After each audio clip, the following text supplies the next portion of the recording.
हमारी अदालतें भी सरकार के दबाव में काम कर रही हैं, चाहे वो सुप्रीम कोर्ट हो चाहे हाई कोर्ट हो। और वो जय श्री राम जय श्री राम, कोर्ट ने तो नहीं कहा कि जय श्री राम के साथ सर्वे टीम जाएगी और वो सर्वे करेगी। सरकार की सोची समझी साजिश है। वो चाहती है कि लोग हिंदू मुसलमान में बटे रहें। ये बात क्लियर हो गई थी 1991 में कि आजादी से पहले जो चीज जिस तरह थी वैसे रहेगी। स्वागत है आप सभी का हिंदुस्तान 24 पर और मैं आप सबके साथ विपिन चौधरी। संभल की जामा मस्जिद के सर्वे के दौरान किस तरीके से विवाद हुआ वो तो आप सभी लोगों ने जरूर देख लिया होगा। अब कुछ लोग इस सर्वे को गलत बता रहे हैं और जो लोग इस सर्वे को गलत बता रहे हैं वो वर्शिप एक्ट का हवाला दे रहे हैं। अब वर्शिप एक्ट आखिर है क्या और कानून के जानकार इस पूरी घटना पर क्या कहते हैं, ये जानने के लिए आज हम कोर्ट में पहुंचे हैं और इस पूरे प्रकरण पर बातचीत करने के लिए आज हमारे साथ सीनियर एडवोकेट ओमी परमार जी मौजूद हैं। सर, सबसे पहले तो मैं अपने चैनल पर आपका बहुत बहुत स्वागत करता हूं। आपका भी बहुत बहुत धन्यवाद विपिन भाई, आपके चैनल का, आपके दर्शकों का बहुत धन्यवाद। मेरा सवाल सबसे पहला तो आपसे यही है कि संभल की घटना पर आप क्या कहेंगे? संभल में जो सर्वे के दौरान घटना हुई है वो वहाँ के प्रशासन की डील है। जो वहाँ झगड़ा हुआ है, जो सर्वे टीम वहाँ आई थी, कोर्ट के आदेश से आई हो, लेकिन जिस तरीके से वहाँ एक पक्ष इकट्ठा हो गया, उन्होंने नारेबाजी शुरू की है। नहीं होना चाहिए था। वहाँ के प्रशासन को सजग रहना चाहिए था।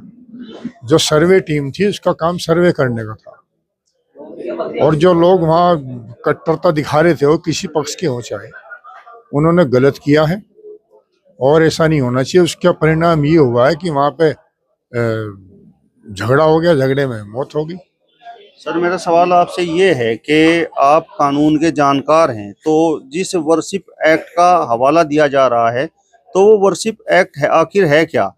वर्शिप एक्ट जो है वो, देखो मैं आपको बताऊं कि 1991 में एक अधिनियम नरसिम्हा राव सरकार ने पास किया था कि जो सन 15 अगस्त 1947 से पहली धार्मिक स्थलों की स्थिति है, वो मस्जिद हो, मंदिर हो, चर्च हो, गुरुद्वारा हो, जो पहली स्थिति आजादी के टाइम की से पहली है वो जुगी तो रहेगी। जब राम जन्मभूमि विवाद अयोध्या विवाद शुरू हुआ था, जब 1991 में ये इस सरकार ने उसको लागू किया था कि इसमें कोई बदलाव नहीं होगा, यथास्थिति रहेगी, छोड़कर राम जन्मभूमि को, क्योंकि वो मामला कोर्ट में था, उसमें सरकार हस्तक्षेप नहीं कर सकती थी।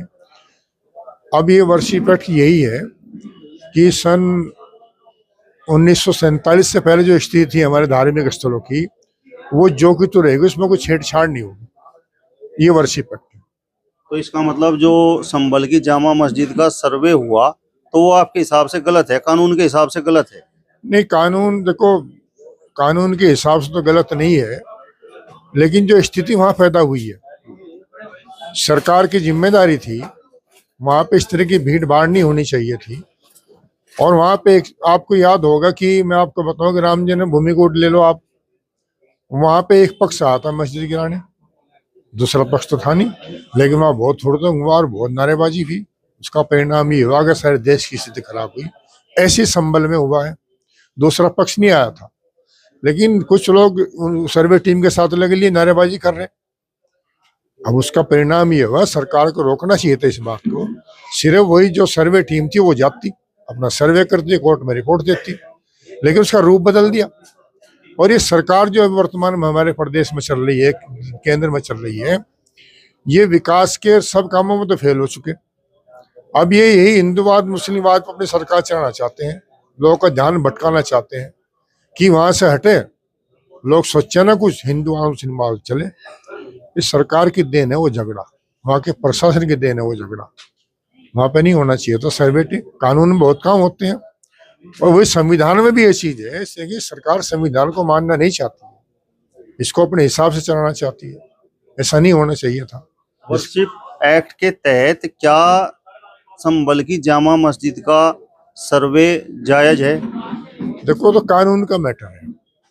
अगर कोई चीज कहीं कोर्ट में जाती है, कोई डालता है अपनी तरफ से कोई रिट है, तो कोर्ट तो उसकी जांच कराओगा, सर्वे कराओगा कि क्या स्थिति है क्या नहीं है, कोर्ट के सामने बात आनी चाहिए। लेकिन यहाँ क्या हुआ है, कोर्ट के सामने बात जाने से पहले ही वहां पे झगड़ा करा दिया सरकार ने, वहां के प्रशासन ने। सर्वे टीम भी छिन्न भिन्न होगी वहां। अगर कोई मामला कहीं कानून में जाएगा तो उसकी जांच तो जरूरी है। कानून में मामला ठीक है, लेकिन जो मौके की स्थिति वहां पे थी वो उस प्रशासन ने खराब कर दी, उसकी वजह से झगड़ा हुआ है। सर, अब कुछ लोग आरोप ये भी लगा रहे हैं कि जिस तरीके से ये पूरी घटना हुई और इस घटना से पहले की कुछ घटनाओं को यदि देखा जाए तो कोर्ट भी सरकार के साथ मिला हुआ है। देखो, कोर्ट में भी जिस तरीके से वहां पे कोर्ट के सामने मामला गया है, कोर्ट ने बहुत जल्दी दिखाई। आज डाला, आज ही आदेश कर दिया उसका, सर्वे टीम सर्वे होगा वहां का।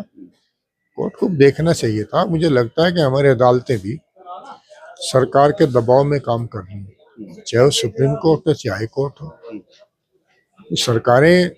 सरकार अपने हिसाब से चलाना चाहती है सारे कानून को, और उसके परिणाम घातक होंगे। संविधान को सरकार मानना नहीं चाहती, और देश संविधान से चलेगा, किसी की जबरदस्ती से नहीं चलेगा देश। और परिणाम यही होंगे हर जगह का, सरकार मोनोपोली अपनी चलाओगी। और वही अब लोकसभा में क्या हुआ, लोकसभा में इनका मामला ठंडा क्यों हुआ? लोग हिंदू मुस्लिम में विश्वास करके सही बात पा गए थे, इन्होंने फिर भी मामला छेड़ दिया, अपने लोग से रिट डलवावे, और फिर उसका परिणाम यह आवे कि उसका सर्वे होगा, फिर ये होगा, वहां भीड़ इकट्ठी हो, और हिंदू मुस्लिम वही लोगों के दिमाग में है, वही चलता है, जबकि गलत है। देश के लिए देश सर्वोपरि है, कानून सर्वोपरि है। अगर आप कानून को तोड़ के सरकार चलाना चाहते हो तो ये देश के नागरिकों के लिए, देश के हित के लिए हितकर नहीं है। और जो वहां पर पत्थरबाजी हुई, पत्थरबाजी तो गलत है ही, वो तो होनी नहीं चाहिए थी। उसका तो वो तो पत्थरबाजी इसलिए हुई है कि आपने आप वो देखे होंगे, फोटो में वीडियो देखी होगी, वो जो अधिकारी जो सर्वे टीम वहां आई थी उसके पीछे हजारों की भीड़ है, और वो जय श्री राम जय श्री राम। कोर्ट ने तो नहीं कहा कि जय श्री राम के साथ सर्वे टीम जाएगी और वो सर्वे करेगी। कोर्ट ने कहा वहां का सर्वे करके रिपोर्ट दो। वही चला, वो चलता तो कोई झगड़ा ना होता। तो वहां के प्रशासन ने, यहाँ की सरकार ने जानबूझ के झगड़ा कराया। मतलब मुस्लिम सर्वे का विरोध नहीं कर रहे थे, लेकिन उन्होंने विरोध उस समय किया जब सर्वे टीम के साथ जो लोग थे और वो धार्मिक नारे लगाने लगे। बिल्कुल बिल्कुल, यही तो बात हुई है। लेकिन भाई बात ये हुई है कि क्रिया की प्रतिक्रिया जरूर होगी, वहां भी यही हुआ है। बताओ कौन से आदेश में है कि भाई जब सर्वे टीम जाएगी वहां एक पक्ष इकट्ठा होकर नारेबाजी करेगा? अगर ये आदेश में है फिर तो ठीक है, और जब नहीं है क्यों किया ऐसा? क्रिया की प्रतिक्रिया हुई, झगड़ा हुआ है, और सरकार की सोची समझी साजिश है। वो चाहती है कि लोग हिंदू मुसलमान में बटे रहें, विकास की बात ना करें, मुद्दों की बात ना करें, और इसमें बांट कर रखना चाहती है। सरकार जो जिस पार्टी की सरकार केंद्र में हो रहा है, प्रदेश में चल रही है, उसका तो इतिहास है, वो तो लाशों पर राजनीति करती है। जितनी बार भी सरकार आई है, जितनी जहां से शुरू हुई है, बहुत लोग मरे पहले, फिर इनकी सरकारें आई हैं। ये इन्होंने लोकसभा के बाद शुरू कर दिया था। पुलिस बोल रही है कि वहां पर रबर की गोलियां चलाई गई, लेकिन वहां पर 5 लोगों की मौत हो गई। सब चीज सबके सामने है। अब तो जमाना दूसरा है, सब चीज दिखाई देती है, सब लोग देखते हैं। बिल्कुल सरकार और प्रशासन ने जानबूझ के झगड़ा कराया। तो आपको क्या लगता है कि जिस तरीके से ये जामा मस्जिद का सर्वे संभल में हुआ है, तो इस प्रकार की आने वाले समय में और भी घटनाएं होंगी, और भी जगहों पर इस तरीके के सर्वे होंगे? हाँ, मुझे लगता है कि सरकार अभी इस मामले को जिंदा रखना चाहती है। सरकार ये चाहती है, काम वाम तो करना नहीं है, इस तरह के मामले जिंदा रखो। राम जन्मभूमि मंदिर बन के विवाद समाप्त हो गया, इनको दूसरे विवाद शुरू करने हैं, जिससे लोग हिंदू मुसलमान में बटे रहे, और ये समाज के लिए, देश के लिए घातक है। एक देश का नागरिक होने के नाते आपसे मेरा ये सवाल है, एक एडवोकेट होने के नाते नहीं, जिस तरीके से मस्जिदों के नीचे अब मंदिर ढूंढे जा रहे हैं, तो वो आपकी नज़रों में कहाँ तक सही है? देखो, जो वर्शिप एक्ट का की बात आपने कही है, नरसिम्हा राव सरकार में बिल्कुल ये बात क्लियर हो गई थी 1991 में कि आजादी से पहले जो चीज जिस तरह थी वैसे रहेगी। अब ये तो संविधान में भी ये चीज है।